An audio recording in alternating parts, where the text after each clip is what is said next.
पढ़ाई और भी मज़ेदार हो जाए जब खुद अवस्थी सर पढ़ाएं। उनसे जुड़ने के लिए उनके चैनल को सब्सक्राइब करें और बेल आइकन को दबाएं उनके लेक्चर्स को सबसे पहले देखने के लिए।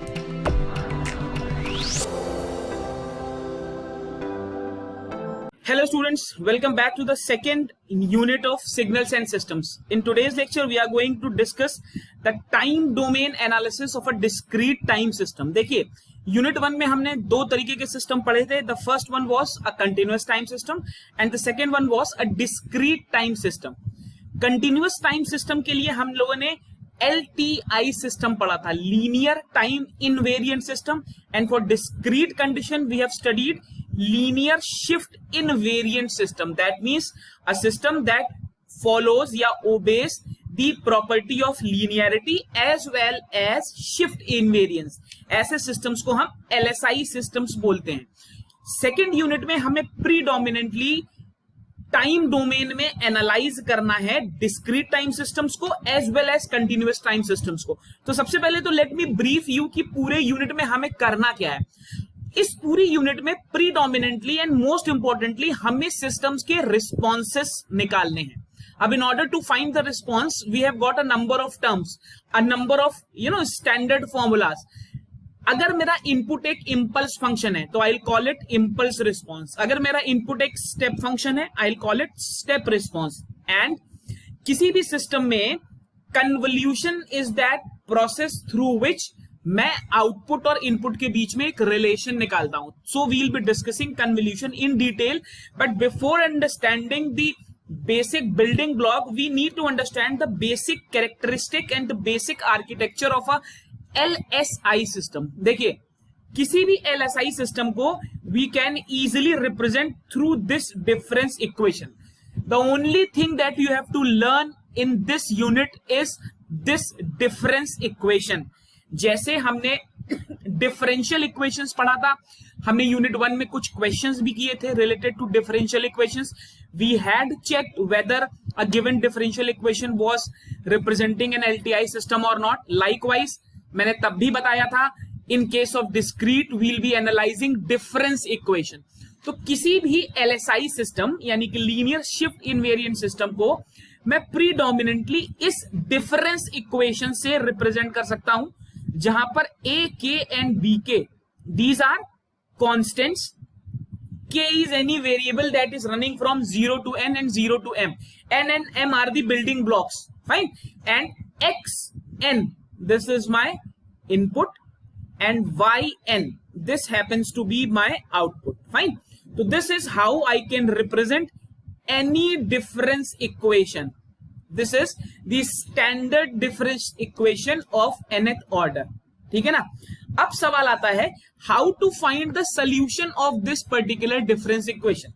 The most important step is to find the solution to this difference equation. तो यहां पर हमें ध्यान देना है this difference equation can be solved. In fact, the response of this difference equation will have two responses. One will be zero state response. बहुत ध्यान से इन टर्म्स को समझेंगे. अगर आपको आज के लेक्चर में ये टर्म समझ में आ जाते हैं तो पूरा unit 2 will be a cake walk for you. और दूसरा होता है बच्चों जीरो इनपुट रिस्पॉन्स. अब आपको नाम से ही पता चल रहा है what does the word zero state response signify. Zero state response का मतलब हुआ that initial states of the system are zero. मतलब इसको फिजिकली इंटरप्रेट भी करिए. मान लीजिए n इज इक्वल टू 0 वो इंस्टेंट है जहां पर मैं सिस्टम का रिस्पॉन्स एनालाइज कर रहा हूं. अब ध्यान से देखिए n इज इक्वल टू 0 मतलब देखो जब हम सैंपलिंग पढ़ लेंगे तो हम देखेंगे कि डिस्क्रीट टाइम सिस्टम पे हमारे पास एक इंस्टेंट होता है जहां से हम रिस्पॉन्स को एनालाइज करना शुरू करते हैं. तो n इज इक्वल टू 0 वो इंस्टेंट है जहां से मैंने सिस्टम का रिस्पॉन्स एनालाइज करना है. अब जीरो स्टेट रिस्पॉन्स का मतलब हुआ कि इनिशियल कंडीशंस हमारे सिस्टम की जीरो है. मतलब n इज इक्वल टू 0 से पहले मेरे पास कोई भी इनिशियल स्टेट नहीं है, मतलब y ऑफ -1, y ऑफ -2, इस तरीके के जो भी टर्म्स हैं वो सब जीरो होंगे। या अगर मैं और शॉर्टकट में आपको बताऊं, जीरो स्टेट रिस्पॉन्स का मतलब हुआ ओनली इनपुट विल एक्ट। बहुत ध्यान से समझेंगे, only input will act, input के अलावा और कुछ भी सिस्टम पे काम नहीं कर रहा होगा। On the contrary, zero input response का मतलब हुआ माई input is zero, that means x of n is zero. ध्यान रखेंगे, माई x of n is zero. तो अब मैं जीरो इनपुट रिस्पॉन्स कैसे निकालूंगा? जीरो इनपुट रिस्पॉन्स का मतलब हुआ only state conditions are there, only initial conditions are valid. मतलब मुझे सिस्टम का रिस्पॉन्स तब निकालना है जब मेरे पास केवल इनिशियल कंडीशंस हैं, मेरे पास कोई इनपुट नहीं है। ध्यान रखेंगे, ठीक है ना। अब सबसे ज्यादा इंपॉर्टेंट चीज, इस जीरो स्टेट रिस्पॉन्स को हम बोलते हैं forced response. The zero state response of a system is called forced response. ध्यान रखेंगे, आपको अक्सर इस टर्म में ही क्वेश्चन दिया होता है, फाइन। और जीरो इनपुट रिस्पॉन्स को हम बोलते हैं सिस्टम का नेचुरल रिस्पॉन्स। अभी आगे थर्ड ईयर में आप डीएसपी में ये दोनों टर्म्स सुनेंगे, forced response of a system and natural response of a system. Discrete time system के केस में हम ये दो टर्म्स बहुत रेडिली यूज करने वाले हैं। Forced response of the system का मतलब मैंने सिस्टम को फोर्सफुली इनिशियल कंडीशन को जीरो कर दिया और केवल इनपुट एक्ट कर रहा है।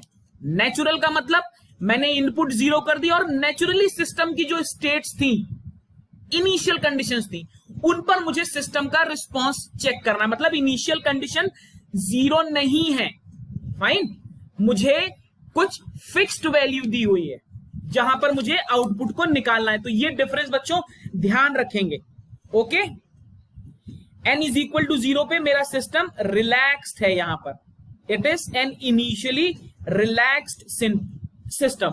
ऑन द कॉन्ट्ररी, अगर मैं जीरो इनपुट सिस्टम की बात करूं तो केवल इनिशियल स्टेट पर रिस्पॉन्स डिपेंड करेगा। मैं बार बार ये टर्म्स इसलिए रिपीट कर रहा हूं क्योंकि अभी मैं इन्हीं दोनों रिस्पॉन्सेस को रिलेट कर दूंगा इंपल्स और स्टेप रिस्पॉन्स है। आपके सिलेबस का सेकंड टॉपिक है impulse response and step response.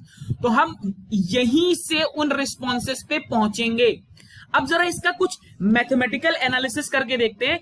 मान लेता हूं फॉर एन एग्जांपल, मेरे पास एक LSI सिस्टम है that is represented by a difference equation yn is equal to a y of n-1 plus x of n। Fine, this is my basic difference equation of a given LSI system. अब n is equal to zero के लिए check करते हैं, y of zero कितना आएगा? y of zero will be a y of -1 plus x of zero, ठीक। n is equal to 1 के लिए कितना आएगा? बहुत ध्यान से समझेंगे इसको, y of 1 will be a y of zero plus x of 1। अब y ऑफ जीरो में ये वैल्यू उठा के यहां पुट कर देता हूं, तो y ऑफ 1 क्या आ जाएगा? y ऑफ 1 आ जाएगा a square y of -1 plus a times of x of zero plus x of 1। ये मेरा आ जाएगा y1 का वैल्यू। ऐसे ही बच्चों ये ध्यान रखेंगे, ये मैंने y1 निकाला है, ठीक। ऐसे ही y2 निकालूंगा तो क्या आएगा? y2 कैसे निकालूंगा? इस इक्वेशन में n इज इक्वल टू 2 रखा, तो y2 will be equal to a y1 plus x of 1। अब y1 की जगह क्या रखूं? y1 की जगह जो मैं अभी निकाल के लाया हूं ये वैल्यू यहां पर सब्सटीट्यूट कर देता हूं बच्चों। तो y ऑफ 2 कितना आ जाएगा? y ऑफ 2 आ जाएगा, मैं सीधे एक्सप्रेशन लिख रहा हूं, a3 y of -1 plus a square x of zero plus a x of 1 plus x of 2, ठीक। अब इसी इक्वेशन को मैं जनरलाइज कर रहा हूं, देखिए बहुत इंपॉर्टेंट कंक्लूजन पे आ रहा हूं। अगर मैं इसी इक्वेशन को जनरलाइज कर दूं तो मैं क्या लिख सकता हूं, ध्यान से देखेंगे, y of n is nothing but a to the power n plus 1। देखिए जब यहां पर इंडेक्स 2 था तो a का इंडेक्स 2 प्लस 1 था, y of -1 plus a of n x of 0 plus a of n-1 x of 1 plus x of n। ये मेरी जनरल इक्वेशन हो सकती है। बहुत ध्यान से देखिए कैसे मैं इस इक्वेशन पे पहुंच रहा हूं। अब देखिए इसको कैसे लिख रहा हूं, y ऑफ n में मैं इस टर्म को तो एज इट इज लिख देता हूं, a n plus 1 y of -1। अब जरा इस पूरे टर्म को देखो, इस पूरे टर्म को मैं क्या लिख रहा हूं, ध्यान से देखेंगे, k running from 0 to n a k x of n-k। अब बहुत ज्यादा ध्यान से मुझे ये इक्वेशन देखनी है, पूरा खेल इस इक्वेशन में है। आई होप आपको समझ में आ रहा है कि मैंने इक्वेशन कैसे, देखो ये लॉजिक अगर एक बार बन गया तो आपको डिस्क्रीट टाइम सिस्टम्स बिल्कुल हलवा लगने लगेगा। फाइन, अब यहां पर बस कंडीशन क्या है, मैंने n को 0 से बड़ी वैल्यू से शुरू किया था। देखिए मैंने यहां पर n को 0 से बड़ी वैल्यू से शुरू किया था, यहां से मेरा स्टार्टिंग पॉइंट ये था।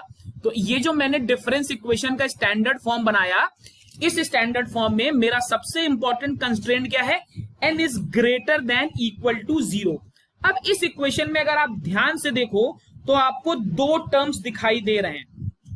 पहला टर्म क्या है, अगर मैं इनिशियल कंडीशंस को 0 कर दूं, इनिशियल कंडीशंस को मैं 0 पुट कर दूं, तो जब मैं इनिशियल कंडीशंस को 0 पुट कर देता हूं और केवल इनपुट पे रिस्पॉन्स निकालता हूं, ध्यान से देखिए, जब मैं इनिशियल कंडीशन को 0 कर देता हूं और केवल इनपुट पे रिस्पॉन्स निकालता हूं तो मुझे फोर्स्ड रिस्पॉन्स मिलता है।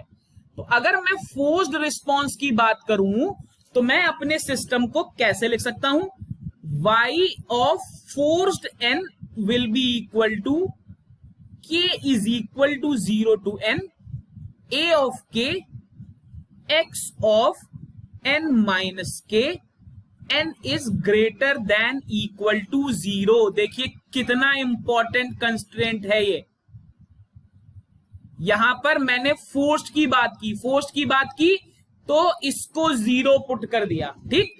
यहीं पर अगर मैं नेचुरल रिस्पॉन्स की बात करूं, नेचुरल रिस्पॉन्स ऑफ n, तो नेचुरल रिस्पॉन्स में क्या होगा, ये 0 हो जाएगा। अगर ये 0 आ गया तो a n plus 1 y of -1। तो देखिए मुझे अपनी LSI सिस्टम के लिए जो डिफरेंस इक्वेशन मिली थी, उस डिफरेंस इक्वेशन के दो सॉल्यूशन है। एक है मेरा forced solution, this is my forced solution, और ये है मेरा नेचुरल सॉल्यूशन। तो क्या मैं कह सकता हूं कि मेरी डिफरेंस इक्वेशन का कंप्लीट सॉल्यूशन कितना होगा, complete solution yn will be equal to forced solution plus natural solution। तो ये मेरे डिफरेंस इक्वेशन का सॉल्यूशन आता है। अब मुझे देखना है कि मैं इंडिविजुअली ये सॉल्यूशंस कैसे निकाल सकता हूं। देखिए सबसे पहले मैं नेचुरल सॉल्यूशन की बात करूंगा, मतलब वो सॉल्यूशन जब मेरा इनपुट 0 था। तो सबसे पहले देखते हैं कि हम अपने डिफरेंस इक्वेशन का नेचुरल सॉल्यूशन कैसे निकाल सकते हैं। तो first let us analyse the natural response. इसको कह सकते हैं नेचुरल रिस्पॉन्स, या मैं इसको कह सकता हूं जीरो इनपुट रिस्पॉन्स। सबसे पहले मुझे अपने LSI सिस्टम के लिए नेचुरल रिस्पॉन्स या जीरो इनपुट रिस्पॉन्स एनालाइज करना है। चलिए देखते हैं कि कैसे कर सकते हैं। तो जो नेचुरल रिस्पॉन्स के लिए जो सबसे जरूरी कंडीशन है वो है कि हमारा इनपुट 0 होना चाहिए, हमारा 0 इनपुट पे जो रिस्पॉन्स है। तो देखिए मैंने अपनी कैरेक्टरिस्टिक इक्वेशन, जो मेरी डिफरेंस इक्वेशन थी, उस पर इनपुट को 0 पुट कर दिया, ठीक। अब मुझे इस पर्टिकुलर इक्वेशन का सॉल्यूशन निकालना है। तो सीधा सीधा ट्रिक है कि इस होमोजीनियस इक्वेशन का, this is a homogeneous equation, और इस होमोजीनियस इक्वेशन का सोल्यूशन होता है yn is equal to lambda to the power n। ध्यान रखेंगे, इसको याद रखेंगे। मतलब क्या हुआ? मतलब ये हुआ, मुझे भाई यहां पर समीशन लगाए तो ultimately I have to expand this equation. इस इक्वेशन को एक्सपैंड करने के बाद मैं ये सब्सटीट्यूट कर दूंगा। इफ फॉर एग्जाम्पल मैं आपको बोलूं x is equal to a is a solution of ax square plus bx plus c is equal to 0। इस क्वाड्रेटिक इक्वेशन का अगर x is equal to a solution है तो x is equal to a पूरी equation को satisfy करेगा। तो ऐसे ही अगर yn is equal to lambda to the power n इस इक्वेशन का सोल्यूशन है तो this will satisfy this equation. मतलब अगर मुझे कहीं yn माइनस 1 दिख जाए तो मैं उसकी जगह लेमडा n माइनस 1 पुट कर दूं। yn माइनस 2 दिख जाए तो लेमडा n माइनस 2 पुट कर दूं। yn दिख जाए उसकी जगह लेमडा n पुट कर दूं। तो ये सभी वैल्यूज सब्सटीट्यूट करने के बाद मुझे लेमडा में एक इक्वेशन मिल जाएगी। I will get an equation in some power of lambda. ठीक, इस रूल समझेंगे। सबसे पहले क्या करूंगा, y to the power n is equal to lambda n put करूंगा और ये सभी टर्म्स ढूंढूंगा और यहां पर ये सब्स्टिट्यूट करूंगा। ठीक, उसके बाद मैं लेमडा की सम पावर में एक इक्वेशन बना लूंगा। मान लेता हूं उस इक्वेशन के कुछ रूट्स आते हैं। अब यहां पर इंपॉर्टेंट है, रूट्स कैसे हो सकते हैं। केस 1 में अभी एग्जाम्पल करेंगे तो सब क्लियर हो जाएगा। केस 1 में मैंने मान लिया कि डिस्टिंक्ट रूट्स आए। डिस्टिंक्ट रूट्स का मतलब हुआ मुझे लेमडा की दो अलग अलग डिस्टिंक्ट वैल्यूज मिली। मान लो लेमडा 1 मिली और लेमडा 2 मिली। ठीक, मान लिया 3 4 भी मिल सकती है, बट आपके केस में 2 से ज्यादा नहीं मिलेंगी। आपको लेमडा की 2 प्रॉपर वैल्यूज मिल गई। इस केस में मेरा आंसर होगा YHN will be, this will be C1 lambda 1 to the power n plus C2 lambda 2 to the power n। सीधे सीधे ये मेरा सोल्यूशन हो जाएगा। मतलब मान लिया मुझे लेमडा के सॉल्यूशन मिले 2,3। ठीक, तो मेरा सॉल्यूशन क्या आना चाहिए, YHN is equal to C1 2 to the power n plus C2 3 to the power n। अब आप बोलोगे सर C1 और C2 का वैल्यू कैसे निकालें? तो C1 और C2 का वैल्यू तभी निकाल पाओगे जब आपको इनिशियल कंडीशंस दी होंगी। तो अगर क्वेश्चन में अलग से इनिशियल कंडीशंस दी हैं, जैसे हम बेसिक डिफरेंशियल इक्वेशन सॉल्व करते थे 12th में, तो उन कंडीशंस को पुट करके हम C1 C2 निकाल लेंगे। अगर नहीं दी है तो हम C1 और C2 के टर्म्स में ही आंसर लिखेंगे। तो केस 1 है जिसकी प्रोबेबिलिटी सबसे ज्यादा है। आपके सेमेस्टर में अगर क्वेश्चन आएगा भी तो केस 1 से ही आएगा। केस 2 क्या है, मान लीजिए रिपीटेड रूट्स है। रिपीटेड रूट्स मतलब आपके जो भी आंसर्स आए उसमें से कुछ रूट्स रिपीटेड हैं, या हो सकता है सभी रिपीटेड हो। बट मैं आपको थोड़ा बेटर करने के लिए मान लिया लेमडा 1 2 आया, लेमडा 2 भी 2 आया, लेकिन लेमडा 3 कुछ और आया। तो देखो इसमें मैंने केस 1 भी ले लिया है, केस 2 भी ले लिया है। तो मेरा सोल्यूशन क्या होगा, ये देखो YHN will be C1 plus NC2। इसको मैं एक साथ रखूंगा, C1 प्लस NC2। लेमडा 1 और लेमडा 2 दोनों तो एक ही है, तो इनमें से कोई एक वैल्यू की power n plus C3 into lambda 3 to the power n। मतलब अगर ये जो केस आपके सामने लिखा है, इस केस का आंसर होना चाहिए 2 प्लस होना चाहिए C1 plus NC2 2 to the power n plus C3 3 to the power n। देखो बहुत ध्यान से, जितने भी पॉसिबल केसेस है मैं सब यहीं पर समझा देता हूं। अब इसके बाद आपको इंपल्स और step response discrete time system के लिए बहुत आसान लगने वाला है। चलो केस 3 देखते हैं। केस 3 में मान लो भाई कॉम्प्लेक्स रूट्स आ गए, ये सबसे टफ केस है। केस 3 में मान लीजिए कॉम्प्लेक्स रूट्स आ गए, मतलब लेमडा 1 आया a प्लस JB, लेमडा 2 आ गया a माइनस JB। मतलब lambda 1 is complex conjugate of lambda 2. ध्यान से देखेंगे, lambda 1 is the complex conjugate of lambda 2. तो यहां पर सोल्यूशन क्या होगा, ये तीनों अपनी कॉपी में लिख लीजिए, बहुत सिंपल है, अभी क्वेश्चन करेंगे तो क्लियर हो जाएगा. r to the power n a1 cos n theta plus a2 sin n theta. ये सिंपल है, ये वर्स्ट केस सिनेरियो है. आपको ये बहुत रेयर चांसेस है कि ऐसा क्वेश्चन मिले. r का वैल्यू आप जानते हो क्या होता है, a square plus b square. Theta भी आप जानते हो, ये सब वही है जो आपने कॉम्प्लेक्स नंबर्स में पढ़ा हुआ है, b अपॉन a और आपका a1 कॉमा a2 कुछ कॉन्स्टेंट्स है. ठीक, तो ये तीन केस हैं. मैं ये एक्सपेक्ट करता हूं कि आप ये तीनों कंडीशंस अपने नोटबुक में लिख लोगे, क्योंकि आगे के लेक्चर्स में हम सीधे ये कंडीशन उठाएंगे और अपना आंसर लिखेंगे. बिल्कुल ओरल आप क्वेश्चन करने वाले हो इंपल्स रिस्पॉन्स के.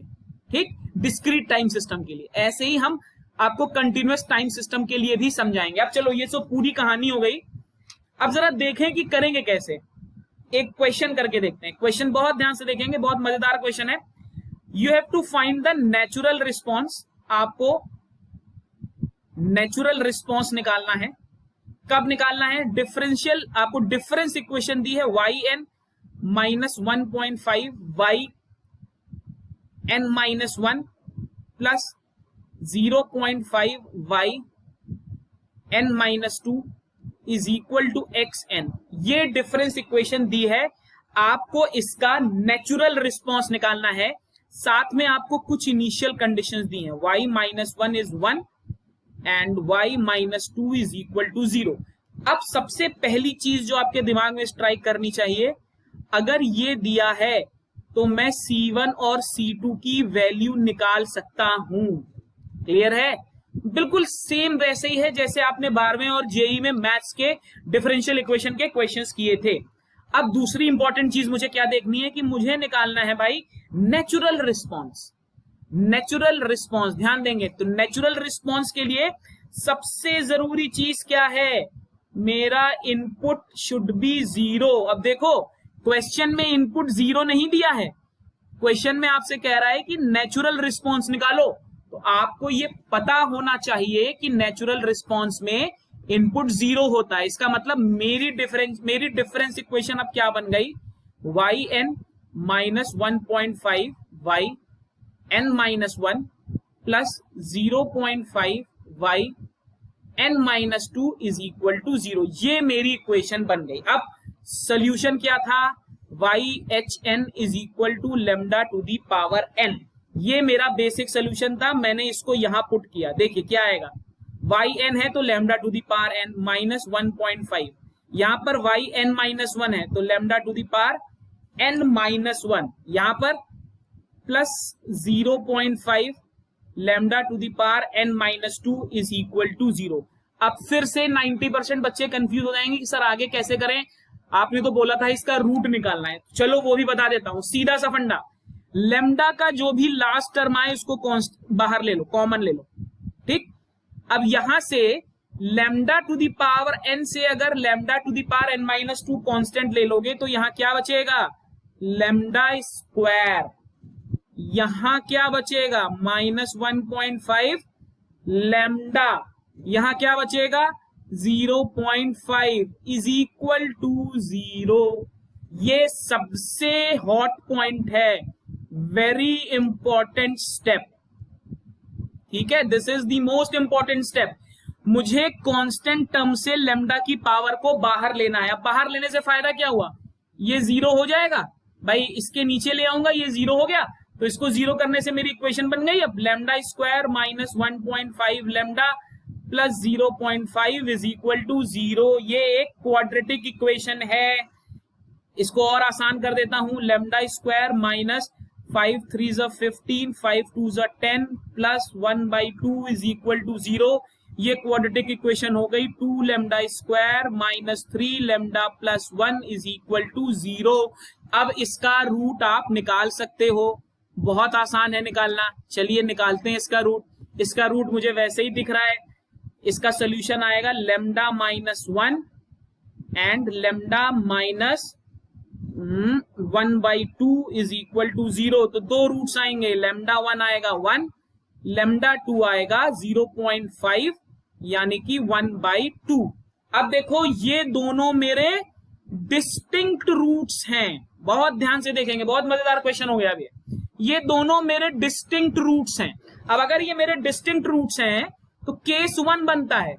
केस 1 में मेरा सोल्यूशन कितना आना है, C1 into lambda 1 to the power n plus C2 into lambda 2 to the power n। This is the solution. अब फिर से वापस क्वेश्चन पे जाते हैं। अगर मुझे क्वेश्चन में ये चीजें ना दी होती, ये दोनों कंडीशंस ना दी होती तो मेरा आंसर आ गया था, बट मुझे तो कंडीशंस दी हैं, मतलब मुझे C1 और C2 की वैल्यू निकालनी है। अब यहां से आपका प्रेजेंस ऑफ माइंड मैटर करता है। y माइनस 1 का वैल्यू है 1, y माइनस 2 का वैल्यू है 0। अब सबसे पहले क्या करूं, बेस्ट केस सिनेरियो देख लो। इस इक्वेशन में हमेशा n is equal to 0 put कर दो, सीधा सीधा क्या आएगा, y ऑफ 0 आ जाएगा C1 प्लस C2, हमेशा मिलेगा, ये हमेशा होल्ड करेगा। उसके बाद इसमें y is equal to n is equal to 1 put कर दो भाई, क्या आ जाएगा C1 प्लस 0.5 C2, दूसरी इक्वेशन आ गई। अब सवाल यह है कि भाई y0 और y1 कैसे निकालें। ठीक है, वापस अपनी होमोजीनियस इक्वेशन पे आते हैं जो मुझे दी थी। मेरी जो इक्वेशन मुझे मिली थी वो थी y of n minus 1.5 y n minus 1 plus 0.5 y n minus 2 is equal to 0। 0 क्यों, क्योंकि इनपुट 0 था, ये मेरी इक्वेशन थी। ठीक है, इसमें कोई डाउट नहीं। अब ध्यान से देखो मुझे दिया क्या है, मुझे y is equal to minus 1 दिया है। इस इक्वेशन में अब n is equal to 0 put कर दो, क्या आएगा y of 0 minus 1.5 y of minus 1 plus 0.5 y of minus 2 is equal to 0। अब देखो y ऑफ माइनस 1 भी पता है मुझे, y ऑफ माइनस 2 भी पता है। y ऑफ माइनस 2 0 है तो ये टर्म हो गया 0, ये हो गया 1। ठीक, तो मुझे यहां से y0 का वैल्यू मिल गया, y0 का वैल्यू मिल गया 1.5। देखिए एक इंपॉर्टेंट चीज मुझे मिल गई। ऐसे ही इस इक्वेशन में n is equal to 1 put करोगे, ठीक, मैं सीधे सीधे बता रहा हूं क्या आएगा, y of 1 minus 1.5 y of 0 plus 0.5 y of minus 1 is equal to 0। अब y ऑफ माइनस 1 आपको 1 दिया हुआ है, y ऑफ 0 आप निकाल चुके हो, तो y ऑफ 1 भी आप निकाल सकते हो। y ऑफ 1 आपका आ जाएगा 1.75। अब y ऑफ 0 भी आपका आ चुका है, y ऑफ 1 भी आ चुका है। ये दोनों वैल्यूज मुझे यहां पुट कर देनी है, तो मुझे दो इक्वेशन मिल गई।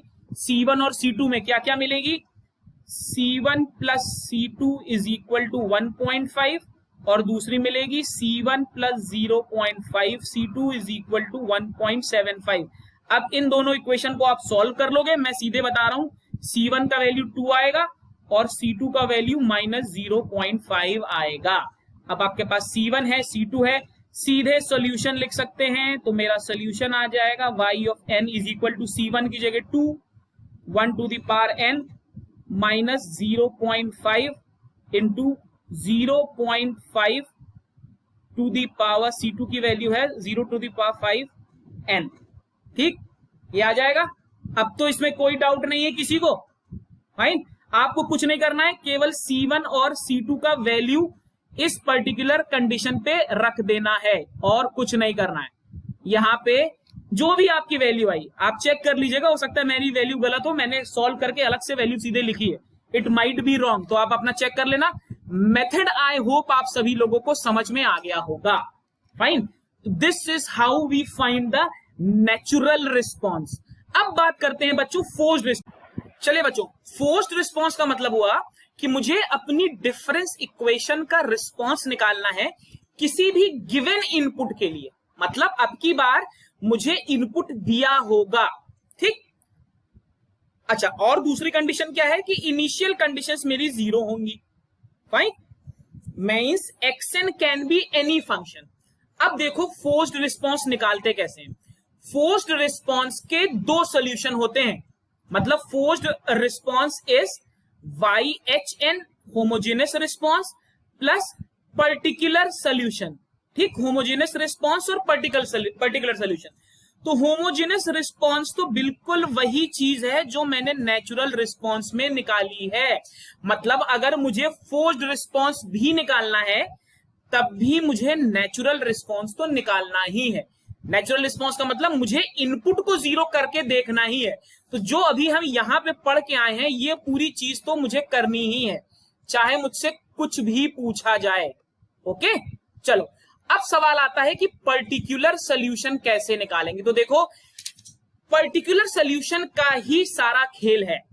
पर्टिकुलर सोल्यूशन के ही दो स्पेशल केस हैं। एक है इंपल्स रिस्पॉन्स जो आपके सिलेबस में अलग से मेंशन्ड है, एक है स्टेप रिस्पॉन्स। ये भी आप कई बार पढ़ चुके हैं, नेटवर्क में भी मैंने आपको बताया था। अगर इनपुट पे इंपल्स फंक्शन आ जाए तो इंपल्स रिस्पॉन्स, अगर इनपुट पे स्टेप फंक्शन आ जाए तो स्टेप रिस्पॉन्स। साथ में आप में से कुछ बच्चों ने लास्ट ईयर पूछा ही था कि सर पीरियोडिक और नॉन पीरियोडिक इनपुट दे दें तो क्या होगा। अभी भी सेकेंड यूनिट में भी चेक करो, आपको लिखा हुआ है सिलेबस में पीरियोडिक और नॉन पीरियोडिक। मतलब हम कुछ भी इनपुट दें, मतलब एक्सएन जीरो नहीं है। अगर एक्सएन जीरो नहीं है तो वो आपका 100% फोर्स्ड रिस्पॉन्स है। फोर्स्ड रिस्पॉन्स है तो मुझे होमोजेनस रिस्पॉन्स तो निकालना ही है। तो अब देखो सिग्नल्स एंड सिस्टम्स की लोकल बुक्स ने किया क्या है, पीछे का कुछ नहीं बताया, सीधे इंपल्स रिस्पॉन्स बता दिया। अब भाई इंपल्स रिस्पॉन्स तो एक ब्रांच है ना, जब तक आप रूट से नहीं चलोगे तब तक आप ब्रांच पे कैसे पहुंच गए। अब मैं आपसे बोलूं कि इंपल्स रिस्पॉन्स निकालने के लिए ऐसे करना वैसे करना, तो ये तो याद करने वाली बात हुई। शुरुआत हमेशा डिफरेंस इक्वेशन से ही होगी डिस्क्रीट टाइम सिस्टम में, और डिफरेंशियल इक्वेशन से होगी कंटिन्यूअस टाइम सिस्टम में। अब सिंस भाई हमें भी स्मार्टली काम करना है तो ध्यान रखो, मैं तुम्हें 2-3 तरीके बता रहा हूं जिससे तुम सीधे निकालोगे। अब ये जो चीज है ये डिटेल में हम अगले लेक्चर में डिस्कस करेंगे। अभी हम जर्नल चीज डिस्कस कर रहे हैं पर्टिकुलर सॉल्यूशन की। तो देखो मैंने आपके सामने 3 तरीके के इनपुट रखे हैं, 1, 2, 3। पहला है स्टेप इनपुट, मतलब हो सकता है आपका एक्सएन हो स्टेप इनपुट, मतलब यूएन। अब भाई स्टेप इनपुट का मतलब बहुत जाहिर सी बात है, स्टेप रिस्पॉन्स की ही बात कर रहे हैं, इसकी बात कर रहे हैं। ठीक, तो करेंगे, डिस्कस नहीं करूंगा इसको, नेक्स्ट क्लास में करेंगे। सीधा सा आपको ध्यान रखना है, ऐसे केस में पर्टिकुलर सॉल्यूशन यानी कि YPN, इसकी वैल्यू सीधे आप के लिखोगे, सीधे के लिखना है। दूसरा A times of M to the power N। A मतलब हो गया इस कोई भी वैल्यू, और M मतलब फंक्शन, मतलब मान लो सेकेंड ऑर्डर की डिफरेंस इक्वेशन, या मान लीजिए ये हो गया 2 टू द पावर n। मान लीजिए मैंने आपसे कह दिया xn is equal to 2 to the power n un। तो देखो un आपका A हो गया स्टेप, और 2 टू द पावर n आपका m to the power n हो गया। मतलब अगर इस तरीके का कहीं इनपुट दिख जाएगा तो सीधे मुझे लिख देना है YPN is equal to k times of 2 to the power n, यही इसका रिस्पॉन्स होगा। ठीक, अभी k कैसे डिसाइड करना है ये मैं अभी आपको बताऊंगा, k को डिसाइड करने में भी ट्रिक है। तीसरा केस है, मान लीजिए आपके सामने आ गया cos 3 ओमेगा un, तो क्या करोगे, तो भाई ये मेरा तरीका होगा। बाकी C1 C2 मैं वैसे ही निकालूंगा जैसे निकालता हूं। अब वही सेम पुरानी इक्वेशन देखते हैं जो हमने अभी लिखी थी। मान लेता हूं यही मेरी इक्वेशन थी, y of n minus 1.5 y n minus 1 plus 0.5 y n minus 2 is equal to xn। ये सेम क्वेश्चन है, बाकी सभी इनिशियल कंडीशंस भी मैंने मान लिया वही है जो मैं डिस्कस नहीं करने वाला। मान लीजिए आपको y माइनस 1 y1 जो कुछ भी पहले दिया था वो एज इट इज दिया हुआ है। अब की बार आपको निकालना है, आपको दिया हुआ है xn is equal to 2 to the power n un। ठीक, चलो भाई xn का वैल्यू दिया है, इसका मतलब फोर्स्ड रिस्पॉन्स है। अगर फोर्स्ड रिस्पॉन्स है तो भी भाई मुझे नेचुरल रिस्पॉन्स तो निकालना है। मुझे होमोजीनियस रिस्पॉन्स तो निकालना है, लेकिन वो तो मैं पुराने क्वेश्चन से निकाल के आया हूं, यही रिस्पॉन्स था। प्लस C2 0.5 की पावर n, तो मैं सीधे सीधे फोर्स आपका होमोजीनियस रिस्पॉन्स लिख देता हूं। अब मुझे लिखना है पर्टिकुलर सॉल्यूशन। कैसे लिखेंगे भाई? ये कौन सा फॉर्म है? ये है a m to the power n। Solution क्या था? सॉल्यूशन था k m to the power n। तो ध्यान से देखिए, मैं ypn लिखूंगा k और m to the power n क्या है? 2 to the power n। This is my particular solution. अब ये सोल्यूशन मुझे डिफरेंस इक्वेशन में रखना है। अभी भी गेम खत्म नहीं हुआ है, यही समझ लोगे तो अगला लेक्चर बहुत आसान लगेगा। चलो रखते हैं, देखते हैं क्या आता है। सबसे पहला टर्म मेरा क्या आएगा? yn की जगह मैं सीधे सीधे यही रख दूं। अच्छा, इंटू un तो है ही है, un तो मुझे लिखना ही लिखना है। तो yn की जगह क्या आ गया? k 2 to the power n un। बहुत ध्यान से देखेंगे मैं कैसे लिख रहा हूं, -1.5। अब की बार yn -1 है तो k को ऐसे ही लिखा रहने दिया। 2 टू दी पावर n की जगह n-1, u की जगह n-1। देखा आपने? प्लस 0.5 yn-2 है तो k को नहीं छेड़ा, 2 की जगह n-2 रख दिया और y की जगह मैंने रख दिया, सॉरी y नहीं u की जगह मैंने रख दिया n-2 और यहां पर मैंने क्या रख दिया? xn क्या है अब की बार? xn है मेरा 2 to the power n un। ध्यान से देखेंगे, this is the very important step. Very important step मैं क्यों बोल रहा हूं? क्योंकि यहां पर मैंने xn की जगह वैल्यू सब्स्टिट्यूट की है। यही सबसे इंपॉर्टेंट स्टेप है, मोस्ट इंपॉर्टेंट स्टेप। ठीक, ऐसे ही मैं आने वाले लेक्चर्स में इंपल्स रिस्पॉन्स निकालूंगा। आप लोगों ने मुझे जो नोट्स भेजे हैं और जो आपने क्वांटम भेजी उसमें भर भर के इंपल्स रिस्पॉन्स लिखा है, सीधे आंसर लिखा है, कहां से आया कुछ नहीं बताया। ठीक, अब समझो अभी भी खेल खत्म नहीं हुआ है। अब मैंने आपको बोला था कि k को सेलेक्ट करने की भी स्ट्रेटेजी है। ठीक, मुझे n की ऐसी वैल्यू रखनी है यहां पर। भाई मुझे k भी तो निकालना है, k को निकाल, बहुत ध्यान से सुनेंगे इस स्टेप को, नोट करेंगे। मुझे k निकालने के लिए n की ऐसी वैल्यू रखनी है कि इसमें से कोई भी टर्म कैंसिल ना हो, none of the term vanishes. ये थंब रूल है। मुझे n का वो वैल्यू रखना है कि कोई टर्म गायब ना हो, हर टर्म मेरे फंक्शन का रहे। ये सबसे जरूरी चीज है। अब देखो, अगर मैं n का वैल्यू 0 रख दूं तो भाई ये टर्म चला गया, केवल k बच गया, बाकी कुछ टर्म बचा ही नहीं मेरे पास। देखिए बाकी सारे टर्म खत्म। अगर 1 रख दूं, मान लीजिए मैं 1 रख दूं तो यहां पे u 0 आ गया। अब ये मैं जानता हूं कि मैं सॉरी हाँ 1 - 1 0, u 0 से ज्यादा खतरनाक है 2 टू दी पावर 0। मतलब मेरा इनपुट तो वैनिश हो रहा है, मेरा इनपुट तो 2 टू दी पावर n है, मुझे उसको वैनिश नहीं करना, मुझे n की कोई ऐसी वैल्यू नहीं रखनी। तो बेस्ट केस वैल्यू क्या है? अगर मैं n की जगह 2 रखूं, बहुत ध्यान से देखना, यहां पर ट्रिक क्या है, मुझे n का वो वैल्यू रखना है कि मेरा इनपुट वैनिश ना हो। तो इस पूरी इक्वेशन में अगर मैं n का वैल्यू 2 रख दूं तो देखो क्या होगा। n का वैल्यू 2 रखूं तो ये हो गया 2 का स्क्वायर k और u2, ठीक, -1.5 k 2 to the power n u1 plus 0.5 k 2 to the power 0 u0 is equal to 2 का स्क्वायर u0। ठीक, अब u वाले सब टर्म 1 हो गए, ये हो गया 4k माइनस 3k, ठीक, और ये आ गया plus 0.5k is equal to 4। ये आ गया 4 से 1 0.5k इज इक्वल टू 4। 0.5 नहीं चाहता, 1.5, सॉरी यहाँ पे आएगा 1.5k इज इक्वल टू 4। तो k का वैल्यू हो गया 0, 5 8 40, 5 3 15। k का वैल्यू आ गया 8/3। ठीक, k का वैल्यू 8/3 का मतलब क्या हुआ बच्चों? k का वैल्यू 8/3 का मतलब मुझे ये मिल गया, मुझे yp का वैल्यू मिल गया। yp कितना आ गया मेरा, पर्टिकुलर सोल्यूशन मेरा आ गया 8/3 2 to the power n into un। Fine, clear है। तो अब मेरा फोर्स्ड सोल्यूशन क्या हो गया, माई फोर्स्ड सोल्यूशन क्या था मेरा, ये था मेरा natural solution plus particular solution. तो नेचुरल सोल्यूशन मेरा क्या था, C1 1 to the power n plus C2 0.5 to the power n plus 8/3 2 to the power n un। This is my forced response. समझ में आया बच्चों, इतनी पूरी कहानी करके मुझे ये चीज यहां से मिली। अब C1 C2 की वैल्यू मैं वैसे ही निकाल सकता हूं जैसे मैंने पुराने क्वेश्चन में किया था।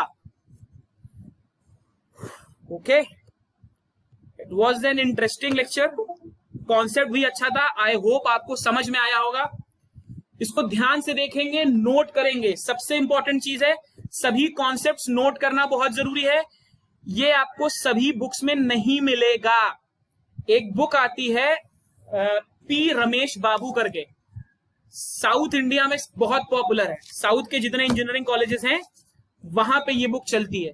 ये पूरा मैटर मैंने वहीं से लिया है। बस अब एज अ स्टूडेंट तो आपके लिए पॉसिबल नहीं है कि आप सारी बुक्स खरीद लो। सोचोगे, कभी कहते हैं बीपी लाठी ले लो, कभी कहते हैं रमेश बाबू, कभी रामाकृष्णन राव। तो आपको सभी बुक्स लेने की जरूरत नहीं है। मेरे पास सभी बुक्स हैं, जहां से जो बेस्ट है I will take it and make a lecture for you. जैसा कि मैं हमेशा कहता हूं, in case you have found the content of the lecture worthy enough, do like it, share the video. ये इंफॉर्मेटिव वीडियो है, आपको ये कहीं नहीं मिलेगा यूट्यूब पर, और बुक्स में भी बहुत रेयरली मिलेगा। बट ट्रस्ट मी, इसके बाद जब मैं इंपल्स रिस्पॉन्स पढ़ाऊंगा, अगर आपने ये लेक्चर देखा है तो वो टॉपिक जो और लोगों को सबसे कंफ्यूजिंग लगता है, क्योंकि लोग कनेक्ट नहीं कर पाते, आप कनेक्ट कर पाओगे। आपको कुछ नहीं करना है, सिर्फ इस लेक्चर को पढ़ना है और इसके नोट्स बनाने हैं। मुझे इसके हैंड रिटन नोट्स व्हाट्सएप करेंगे आप लोग। देखते हैं श्वेता से पहले कोई व्हाट्सएप कर पाता है या नहीं, वैसे हमेशा वही करती है। फाइन, चलिए, कंटेंट अच्छा लगा है लाइक करिए, शेयर करिए and stay tuned for the next lecture. Next lecture में हम इंपल्स और स्टेप रिस्पॉन्स पढ़ेंगे। Thank you, stay healthy and most importantly stay safe.